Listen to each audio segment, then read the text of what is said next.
Construire une université de la mer est donc plus que nécessaire. Eric Minardi, Yarana.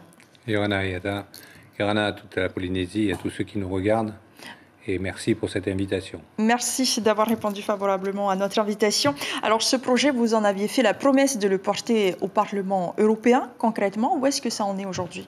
Alors nous travaillons, déjà c'est un projet que nous avons donc dans nos tiroirs depuis 2007, depuis la création du TENATI, Rassemblement National. Et nous le portons donc actuellement grâce au fait que je sois député européen au Parlement européen. Nous essayons de regrouper toutes les énergies, tous ceux qui travaillent déjà sur ce sujet. Vous essayez de récolter des informations? Exactement, parce que je vois à CGLEC, par exemple, qui a déjà mis en place des SWAC dans les hôpitaux, dans l'hôpital donc Taoné ou dans les hôtels. Je vois d'autres initiatives à Bora Bora et d'autres. Donc nous regroupons tout cela. Nous travaillons avec mes assistants parlementaires à Bruxelles donc sur ce projet, de façon à pouvoir donc le chiffrer, l'organiser et le proposer donc au Parlement européen, au financement donc du Parlement européen, car notre jeunesse, je vois disons les jeunes qui sont partis faire leur BTS d'aquaculture, je trouve que c'est un peu dommage que nous n'utilisions pas cette énergie de la mer, tout ce que la mer peut représenter pour nous et surtout pour l'avenir de nos jeunes. Il faut garder nos jeunes chez nous. Alors d'abord, est-ce que l'accès à ces informations sont faciles? Les entreprises jouent le jeu, vous communiquent les informations dont vous avez besoin? Oui, assez facilement. Oui, je dois reconnaître qu'aujourd'hui, avec mes assistants parlementaires, nous regroupons toutes ces informations grâce aux entreprises ou aux initiatives donc, de certaines personnes qui vont nous servir pour pouvoir présenter ce projet. Et donc vous allez le chiffrer plus tard. Quel est le calendrier? Est-ce que vous avez une idée de la date dans laquelle vous pourrez proposer ce dossier au Parlement européen? Le problème aujourd'hui, c'est que nous sommes un pays d'outre-mer. Nous ne sommes pas donc un DOM. Et que pour l'Union européenne, c'est 27 pays, c'est une administration qui est très lourde. C'est à la France presque de gérer ces problèmes-là. Et grâce donc à ma présence au Parlement, j'ai réussi à faire bouger les choses.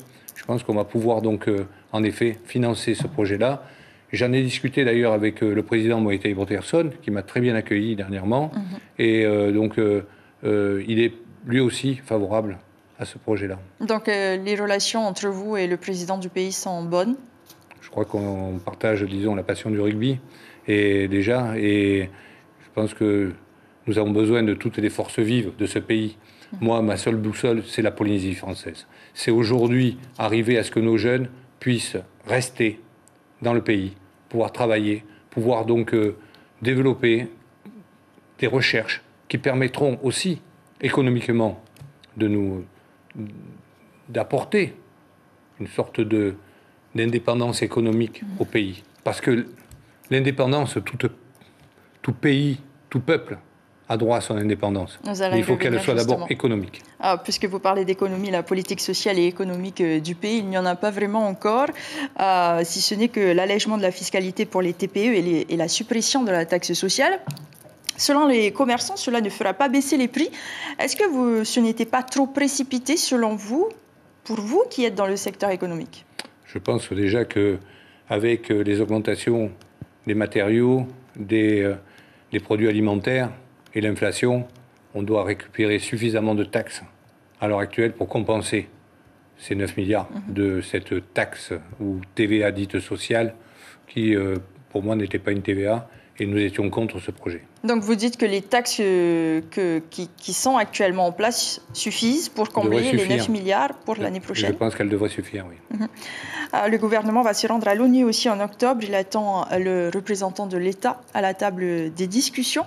Qu'est-ce que vous pensez de la volonté du pays d'aller davantage vers l'indépendance? Je vous l'ai dit tout à l'heure, tout pays, disons, a le droit de demander son indépendance. C'est logique, toute population. Est-ce que l'État va s'asseoir à côté donc, de notre représentant à l'ONU? Je n'en suis pas certain. En ce qui nous concerne, nous sommes aujourd'hui, donc depuis que nous existons avec TENATI, nous demandons à la France de reconnaître les essais nucléaires et les retombées radioactives, d'indemniser les familles qui ont été touchées par ces retombées nucléaires et d'indemniser aussi ce que la CPS a investi pour tous ces malades. Car il n'est pas normal aujourd'hui que ce soit la population polynésienne qui paye pour tous ces malades, et ils existent. Et vous allez soutenir donc la démarche du pays? À soutenir. À l'heure actuelle, je pense que la Polynésie est plus autonomiste qu'indépendantiste. Merci beaucoup, Éric Je ne peux pas parler du rugby et du fait que je sois... Nous sommes arrivés malheureusement le temps est assez court, mais très rapidement, vous allez participer à la Coupe du Monde de rugby. Donc, et je comptez porter les couleurs de la Polynésie. Le drapeau polynésien pendant cette Coupe du Monde de rugby interparlementaire, et je suis très fier de représenter, disons, la Polynésie en tant que joueur. Merci beaucoup, Éric Minardi, d'avoir répondu à nos questions ce soir. L'information en continu sur Polynésie la première, Internet et réseaux sociaux.